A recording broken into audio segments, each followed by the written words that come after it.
Welcome to Uncle's Channel, thanks for watching today, and let's talk about the long-anticipated sequel to Snow Brothers Part 3, Snow Madness. I wish. Sadly guys, all we have is a horrible rip-off of Snow Brothers called Snow Madness on the eShop. It's selling for $10, and I'm here to tell you, it's bad. Really bad. And I really don't know how this game even got made, because it's just a complete rip-off of Snow Brothers. Not just the gameplay, like the level design, everything. I mean, it's just a extreme ripoff of Snow Brothers, just done in a very poor, non-flattering imitation of it. So let's break the game down a little bit. So when you start the game up, it says, do you want to make the tutorial? Not a good sign for a game to have improper English on literally the very first thing the game shows you. But we move on past that. We go ahead and select our difficulty level. I went with normal mode because first time playing a game, I like to sort of just play it, you know, where the developers probably meant for the game to be played. And then we're presented with our hero here. Ew. Like, how uninspired can you get for a hero? I mean, just look at him. He's got the most bland jacket, bland hat, bland expression. It looks like he's made in like Microsoft Paint or something. I'm not saying that like Nick and Tom were the greatest heroes of all time, but at least they had like some charm to them and a little bit of a backstory. Old Bob here, he's got nothing going for him. There's no backstory. There's no story at all for this game. We just have an ordinary looking fella in a snowsuit wandering around the environment here. But that's not the end of it.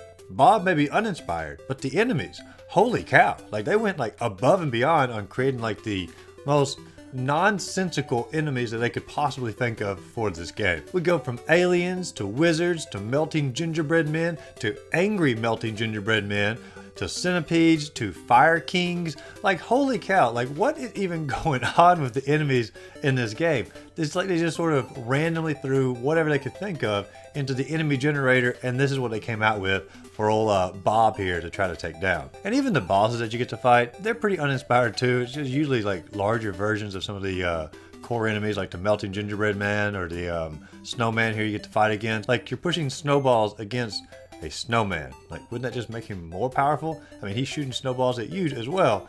I think I'm putting more time into the lore of this game than even the creators did though. But how's the gameplay on the game? I mean, you can have some crazy out there stuff as long as the gameplay is pretty solid, and I'll still like the game as an overall. I mean, I've played some games with some pretty uninspired heroes and some out of the world enemies in there. So if the gameplay's good, I'm all for the game. And initially the gameplay starts off pretty similar. I mean, it's basically just lifted directly out of Snow Brothers. Bob here throws snowballs at the enemies, makes bigger snowballs, hits them at other enemies. It's simple as that, and then you advance to the next floor. However, they took out all the little fun stuff from the Snow Brothers games. Like, you could get like power-ups in Snow Brothers to go faster, or shoot further, or shoot like bigger snowballs at the enemies. And they have those power-ups in the game, but you lose them when you go to the next stage. You don't get to keep them. So there's no reason to like try to collect them or try not to die or anything like that, because you don't actually get to keep your power-ups. It's such a lame mechanic to reset every single time you go to the next floor, to the next level. It really like sucks the fun out of the game. And on top of that, the physics are a little bit off in the game as well. Like, sometimes the snowballs don't exactly go as you'd expect them to go, like down in like little gaps and holes and whatnot. And then some of the enemies sometimes, like, they can't jump gaps, so you feel pretty safe. And then all of a sudden the next enemy can jump the exact same gap and kill you. There seems like some unfair deaths in this, but it just doesn't feel anywhere near as tight as any Snow Brothers game that I've played.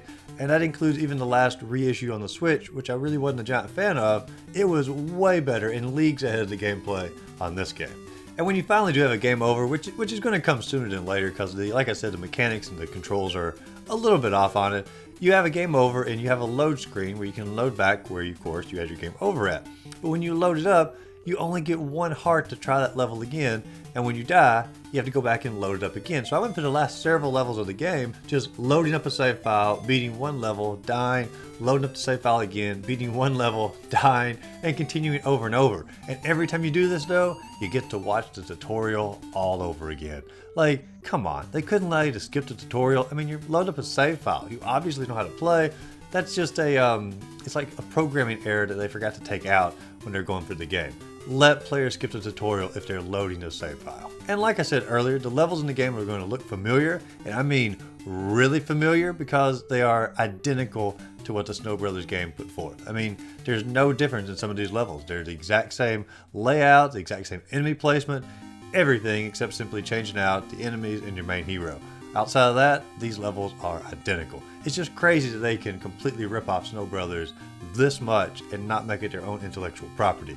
I mean, I've seen a lot of rip-off games in the past, like Arrowheart, did for Zelda, and there was a game I did for like Cubert. I mean, I've seen a lot of rip-off games on the eShop, but this one here really seemed to go above and beyond on trying to take from their source material and just make it worse. So the game sells for $10 on the eShop, and as you already know from watching the review, it's not worth $10. If you like Snow Brothers, get the Snow Brothers Special Edition. I didn't really like that game that much. I did a review of it on the channel here because it didn't live up to what I remembered as the original Snow Brothers, but it is leagues ahead of this game and it's going to scratch the Snow Brothers itch a whole lot better than this one. Ultimate recommendation would just be to buy the original Snow Brothers on like the Game Boy, or maybe like emulate for the NES. I know it's like crazy expensive to get it on the NES now, but do not download the ripoff of Snow Madness. It's nowhere near as good as any of the Snow Brothers games I played, and so just save your time. But if you enjoyed this video, be sure to like and subscribe to the channel. Check out my other videos listed up above. As always, go out there, find a great game to play, and just simply have a great rest of the day.